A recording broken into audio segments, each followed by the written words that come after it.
నేను ఫస్ట్ ఒక కడాయి తీసుకున్నాను అండ్ అందులో ఒక 4-5 టేబుల్ స్పూన్స్ ఆఫ్ ఆయిల్ తీసుకుంటున్నాను. నేను 1/2 కిలో కంద తీసుకున్నాను. దీన్ని 5-6 ఈజీగా తినొచ్చు. జస్ట్ నేను ఒక 1/2 టీ స్పూన్ ఆవాలు తీసుకున్నాను, ఒక 1/2 టీ స్పూన్ జీలకర్ర వేసాను, లైట్గా ఇంగు వేస్తున్నాను, జస్ట్ 2 పప్స్ అంతే. అండ్ ఇంకా తక్కువ మెంతులు. మన ఉల్లిపాయలు వేసేస్తున్నాను. ఒక 2 మీడియం సైజ్ ఉల్లిపాయలు తీసుకోండి.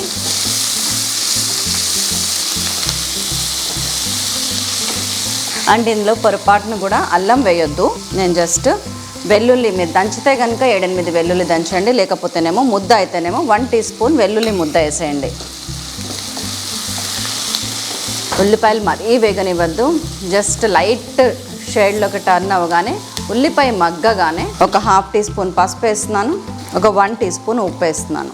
ఉప్పు వేయగానే ఉల్లిపాయ మంచిగా వేగుతుంది, మగ్గడం స్టార్ట్ అవుతుంది. ఇదిగోండి, ఉల్లిపాయ ఇట్లా లైట్గా వేగగానే నేను మన కందగడ్డ వేసేస్తున్నాను. ఇవి చూసారా, ఈక్వల్ సైజ్ ముక్కలు కట్ చేసుకోండి. కంద కొంచెం ఆలుగడ్డ కన్నా కూడా ఎక్కువసేపు పడుతుంది ఉడకటానికి, అది మనం దృష్టిలో ఉంచుకోవాలి. అండ్ కందతో పాటు మీడియం సైజ్ టమాటాస్ ఒక 2 వేసేయండి. మంచిగా కలపండి. ఇప్పటిదాకా హై ఫ్లేమ్ మీద ఉందండి మంట. నేను ఇవి 2 వేసిన తర్వాత ఇవన్నీ మగ్గటానికి అని చెప్పి మీడియం ఫ్లేమ్లో పెట్టాను. ఒక 2 మినిట్స్ మూత పెట్టేస్తాను. సో 2 మినిట్స్ అయిపోయింది. మనది ఆల్రెడీ ఆయిల్ బయటికి రావడానికి సిద్ధంగా ఉంది ఇక్కడ కర్రీ. అండ్ నేను ఈ టైంలో ఒక 2.5 టీ స్పూన్స్ ఆఫ్ కారం వేసేసాను. దీన్ని కూడా ఒక్కసారి మంచిగా పైకి కిందకి కలుపుకుందాం.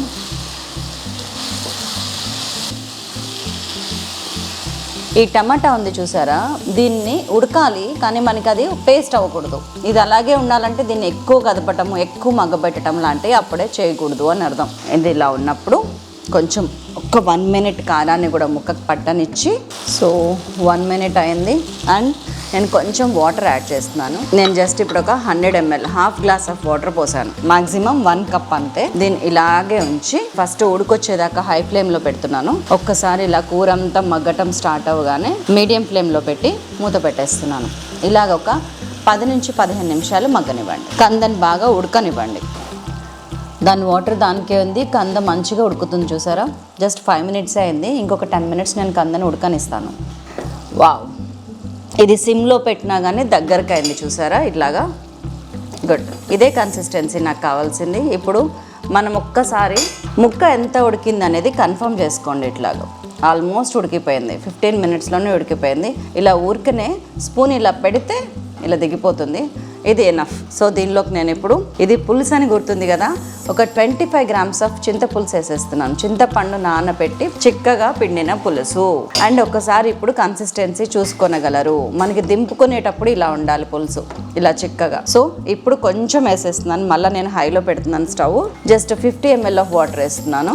ఇందాక ఒక 100 ml వేసినాం, ఇప్పుడు ఒక 50 ml. అండ్ ఈ పులుసు వి నీడ్ ఇట్. పులుసు మరిగే టైంలో ఒక 4-5 పచ్చిమిరపకాయలు, కొద్దిగా కరివేపాకు, ఒక 1 టీ స్పూన్ ఫుల్ ఇది ఆవాలు, మెంతులు, జీలకర్ర కలిపి వేయించి కొట్టిన పొడి, దీన్ని వేసేయండి. 10 to 15 గ్రామ్స్ ఉంటుంది. బెల్లం, అది కూడా వేసేస్తున్నాను నేను.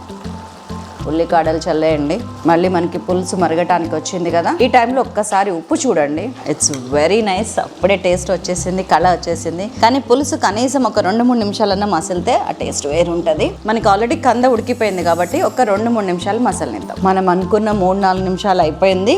ఇదిగోండి, ఆయిల్ అలా పైకి తేలుతుంది చూసారా. ఈ టైంలో చక్కగా కొత్తిమీర చల్లుకోండి, లైట్గా బంద్ చేసేయండి. ఈ పులుసు ఆల్రెడీ చిక్కగా ఉంది. మనం గిన్నెలోకి తీసుకుని చల్లారినాక ఇంకొంచెం చిక్కగా అవుతుంది. అప్పుడు కన్సిస్టెన్సీ ఇంకా అదిరిపోతుంది. దీన్ని అన్నంలో వేసుకొని తింటే ఉంటుంది. అబ్బబ్బబ్బబ్బబ్బబ్బా, ఏమన్నా టేస్టా.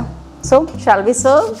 ఇదన్నమాట మన అదిరిపోయే బెల్లం వేసిన, ఆవాలు, మెంతిపిండి వేసిన కంద పులుసు.